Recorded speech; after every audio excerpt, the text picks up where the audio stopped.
May payo ang ilang magulang at eksperto kung paano matutulungan ang mga kabataang nakakaranas ng identity crisis. Sakali pong magkaproblema ang inyong mga anak sa pagtimbang sa kulturang Pilipino at Canadian.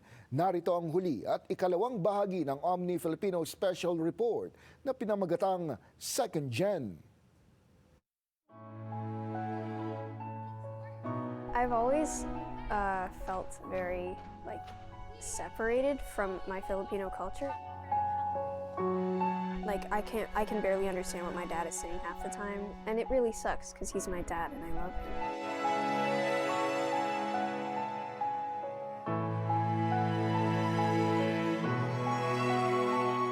Story of Mag-ina.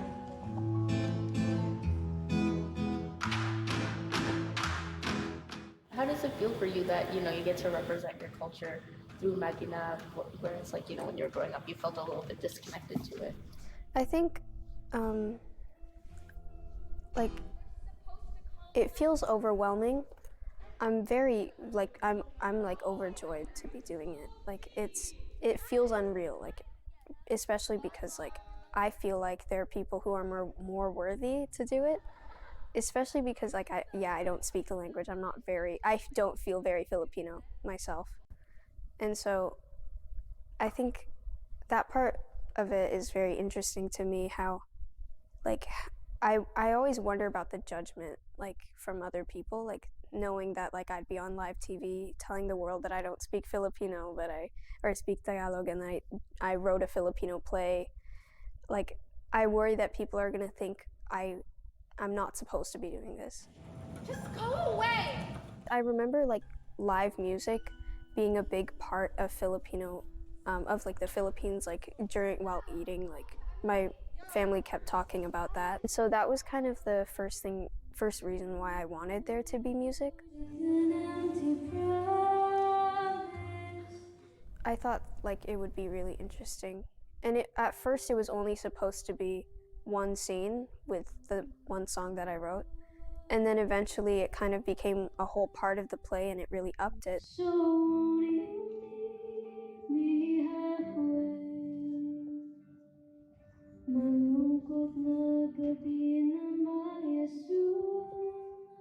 Yeah, what are some of the things about the culture that you personally show on the play?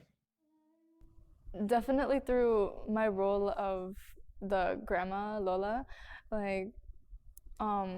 because in my early childhood I lived with my grandparents, so I grew up really close with them, and so I tried to incorporate the characteristics I saw in them into my own character.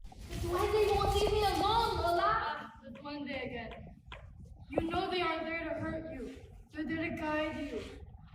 But it's all in your head and now. They're simply legends of our culture.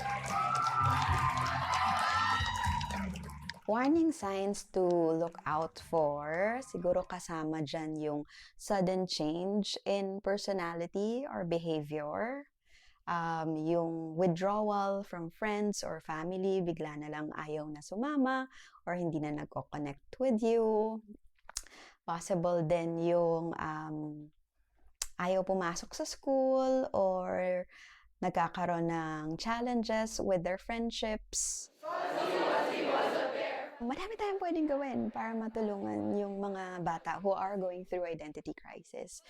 And andyan yung providing a safe and supportive environment, really encouraging yung relationship na merong open communication, that parents are able to listen and get to know more about their children.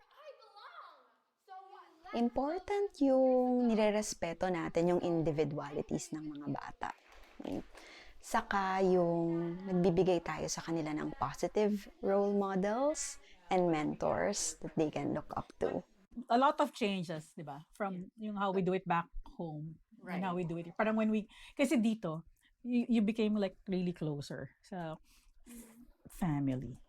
Because back home, we're with friends. Ang dami naming friends. I mean, meron sila ng value ng Filipino because pinalaki naman namin na may Filipino, but there are still values, may na-develop din sila na mas Canadian. So, na sometimes, ikaw mag-a-adjust. Kasi ang Pilipino, mas conservative, di ba? Ang sila, parang mas open sila eh. I think mas may paalam nung panahon namin. Whereas ngayon, yung parang sinasabi ko sa'yo, aalis ako. Yung ganon. One thing that we always tell naman din, minsan pinapaalalahanan mo sila na, parang, oo, Canadian ka, Canadian born, pero Filipino by blood ka pa rin. Pero natutuwa naman ako na may on their own na may initiative to learn or may interest in learning. Specific pattern, that is my pattern. When you're part of a community, meron kayong shared values, shared beliefs. There's a lot of commonalities like within members of a certain communities. And so, ang laki ng opportunity for one to feel that they belong. You have my blessing. I don't want to force you into this life.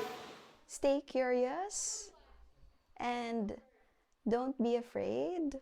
Learning, like engaging in self-discovery or learning things about yourself is a lifelong process. We have to embrace yung pagiging Filipino natin. It is part of who we are. Do you have like a set like goal like in 2024 or 2025 I want to like be fluent in Tagalog kind of thing, or just kind of go? Not like a set goal, but I want to be, there's no like set time that I have for myself as to when I want to be fluent, but I just know that at like one point in my life I want to be able to like hold a full conversation in Tagalog. If you could give advice to somebody kind of struggling too with their Filipino identity, what are some of the ways that you would say that they can deal with it? I think they really need to be able to forgive themselves if they feel like they can't, like they don't count, because they really do. It's, when you think about it, like how many people are bilingual, like it's nothing to be ashamed of if you don't know the language, especially because like the people who really matter, they won't care that you can't speak the language. You don't have to be perfect and you don't have to know everything. You have to be able to accept yourself and understand like where you are at. Lahing pinagmulan o kulturang kinalakihan, bagay na kailangan timbangin ng libo-libong kabataang Filipino-Canadian. Ngunit mahirap man itong gawin, mas makakabuting pareho nila itong yakapin dahil lahing pinagmulan man o kulturang kinalakihan ang piliin, sila'y mga tunay na Pilipino pa rin. Keisha Balatbat, OMNI News, Toronto.